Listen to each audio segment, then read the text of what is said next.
Hi everyone, I'm PirateWalnut, I'm with GM Mercy, and today we'll be looking at Sunday's gameplay to analyze how to learn from your losses. Junkertown can be a pretty hard map to play, especially with the open space, but with just a little guidance, this map can be Mercy's best. Holding the staircase is really good, one of Mercy's best spots, especially if they have a Widow. While you know the safe spots as Mercy, don't be afraid to walk up with your DPS, especially because you lose beam connection and Ashe dies because of it. This res is good with the resources you have, but you flying to Ramatra was not the play. While yes he was low, he could have GA'd to latch beam, then backward GA out to be next to Ashe, who could have lived if you were there. I would stick to beaming Cass, especially since he is in more danger compared to Ramatra. With you beaming Cass, it could help him survive and win his duel. Now, I understand you wanting to back off, but this fight is not over. If anything, it is very winnable with it being a 3v3, but you decide to fall back, making it a 2v3. Your DPS are coming back, and your team is still fighting the people up front. Regardless of who you choose to help, you cannot give up a fight when the numbers are even. Always make sure you are checking kill feed and scoreboard before you make a decision like this. Because of this, a completely turnable fight is lost, and now the enemy gains a lot of card progress.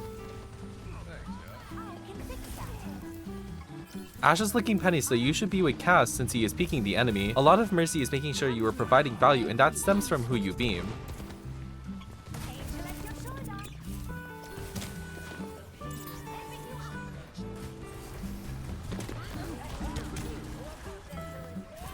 I could blame you for letting Cass die again, but he ran straight into open space. Yeah, sometimes you can't save the dumb. The GA was unnecessary, and you're lucky you got hit by a rock. While Ashe got a high noon for Halloween, all you got was a rock. I like you rotating out, but I would recommend a better position, which would be towards the right of Ramatra, as you would not be in LOS of the high ground. This would also make GAing to the high ground behind you easier. This is the type of positioning I want to see more, using the cover while still being able to hit everyone. It may be something small, but trust me, this simple thing can really help you. This Valk timing is good.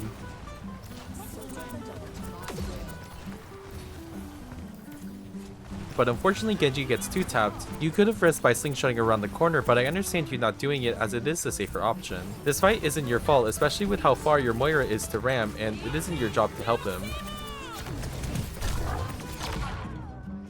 The enemy advances and we have to set up for the next checkpoint. I do like this positioning up top to help the Genji, but you could stay on the ground for Soldier and cut off the main corner.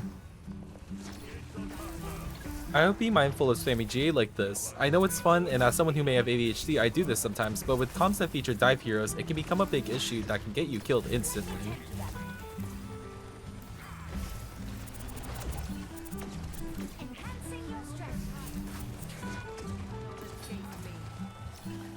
Genji goes off the high ground, and this should be your cue to get off the high ground, since if they push up to the high ground, you will be the first target. We do see you drop, but this super jump was not as great, especially against double hit scan and you die. While this is not as common to get taken out that fast in lower ranks, in higher ranks this can happen more frequently, so keeping track of the enemy comp is very important for your positioning and movement.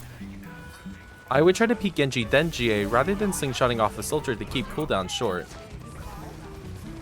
Good on you for going out for Ram, one of the small instances that healing the tank is the right answer.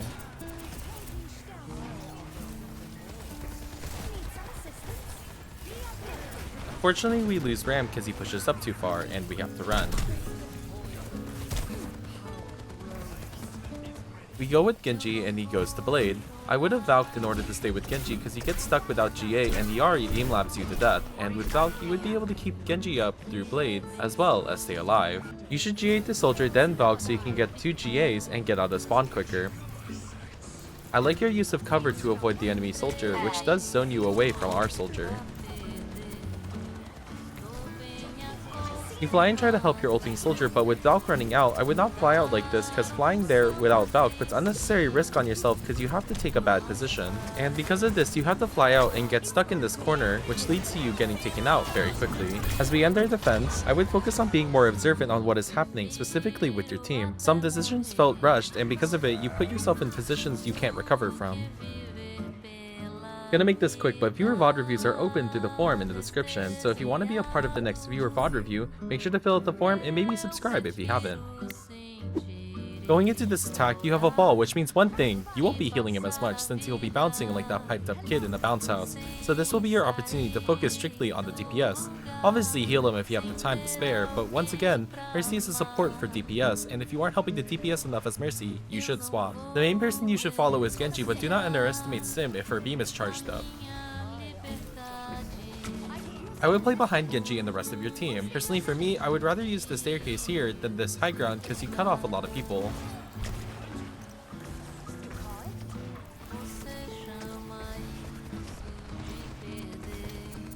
Yeah, your Genji is definitely trying to live his anime fantasy of 1v5ing the enemy team, but good on you for not following. I would take the TP to stay with Sim. You can play on TP, then once you take pressure, you can fall back by teleporting out.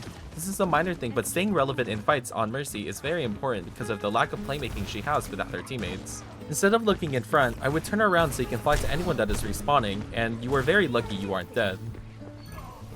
I know you are low, but Sim got 2 kills, so you should push up with your team. Moira should be on payload, but good on you for making the best out of this situation and damage boosting her on payload. Mercy shouldn't really be on payload, and if anything, should be pushing up the damage boost. This GA exposes you because you cancel it. I would position myself to land at the pillars so you aren't exposed to the window. I like how you are looking in other directions, and while the enemy isn't pushed up yet, as I've mentioned in other videos, this is a great habit to have. I would cancel GA to keep cooldown low and so you can peel if needed. And speaking of peeling, you lose LOS of your payload princesses, and this Winston dive you should be peeling for, and Sim gets the electric chair.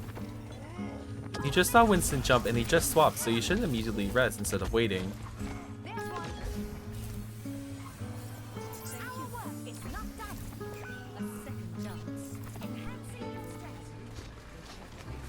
You can get away with damage boosting Sim harder because her beam gives her shields when targeting enemy shields. I like how you create distance from the enemy, but once the Winston is dead, you can play more aggro, and as long as you are in front of your team, you will be fine because this ball could live if you were with him.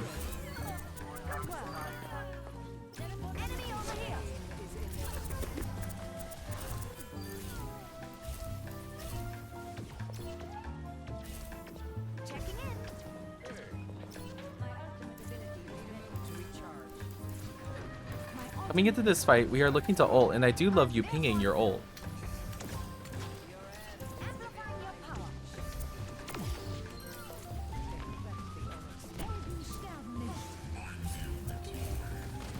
This GA was fine, but you could also Valk for extra beam length for less risk. This Valk timing is also good. You prioritize Cassie, who is in no real danger, instead of Sim and Ball, who are up front fighting. While Sim and Ball are doing god knows what in the front, you might as well heal the people actively in danger. You should be following who Winston dives, and Cass also gets the electric chair because you aren't tending to him. You should have slingshotted towards Sim since you were a man standing emoji at this spot.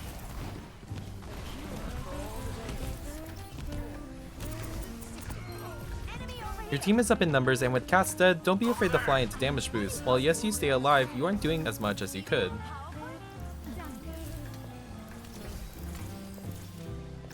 While against most advice I would give, you could stay on payload to make it move faster. Ball is holding up the enemy, so this play is not as bad to do, especially if you are on a time crunch. I think we are far enough into the video for a shameless self-promo. Make sure to subscribe and hit that notification bell for more nut content. Anyways.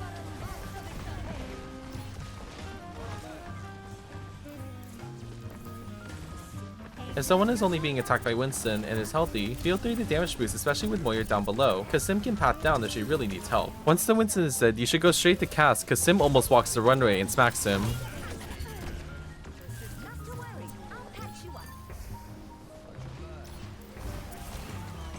Good use of cover. You could peek earlier, especially with Cass rolling, so just be mindful of sound cues that can indicate safety.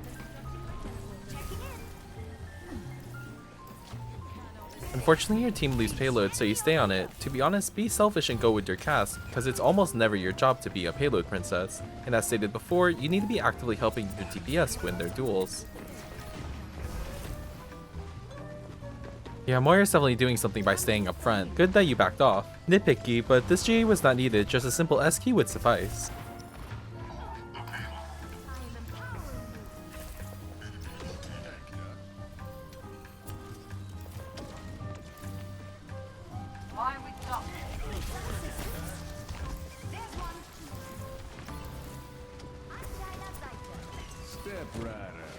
I I like that you watch the front while body blocking. Very good play to do when body blocking. Good use of cover. Moira dying isn't your fault. I would help your sim. I know risky, but you can GA towards the Mega on your left and be relatively safe. Plus you would get Valk from healing her, so you would also have that to help. You could just walk up the stairs instead of locking yourself in a GA.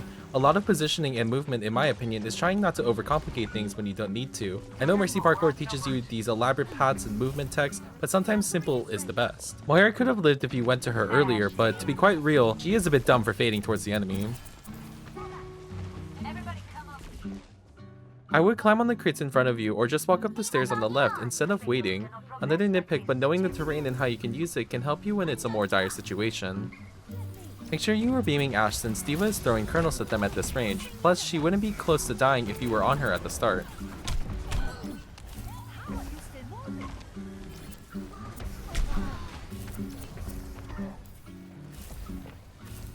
Spawn is close, plus she is about to respawn, so this res is not as impactful.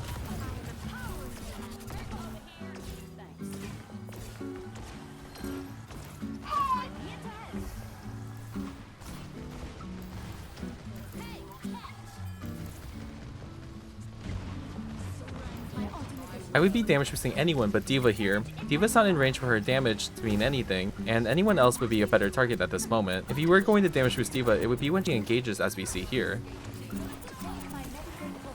Make sure your beam is hitting everyone because Ashe almost dies in front of you.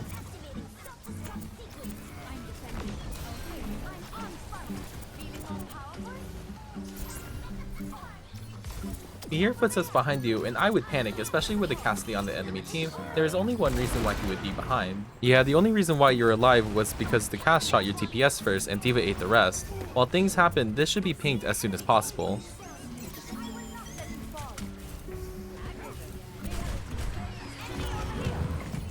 I would super jump into the slingshotting up just so you can still monitor what is happening up front. Plus, it will make getting on fidget spinner way easier. Unfortunately, your team misplays hard, and there isn't much you can do on Mercy except for staying with Ashe instead of flying up front, but nothing major in my eyes. Sometimes it isn't your fault in some fights, but all you can do is try to recuperate.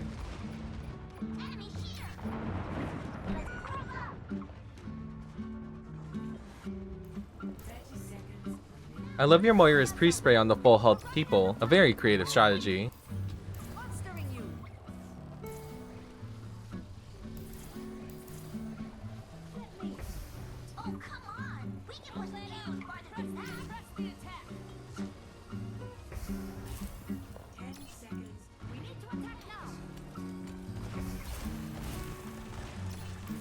I know you're trying to make up for your Moira not healing D.Va, but to be honest, your healing wouldn't do much, and I would stick with your Ashe because she could potentially provide more value in this situation. Unfortunately, with the ult economy and general team misplays, we end on a loss. While these losses can be frustrating, it's things we do after that matter and how we can learn to be better, even if it isn't our fault entirely. Thank you so much for watching, and thank you for 1.3k subs. We are almost at 2k, and hell, we may even hit it before December, so make sure to like, subscribe, and comment. Viewer VOD reviews are open, so make sure to send in those games. Until next time, bye bye!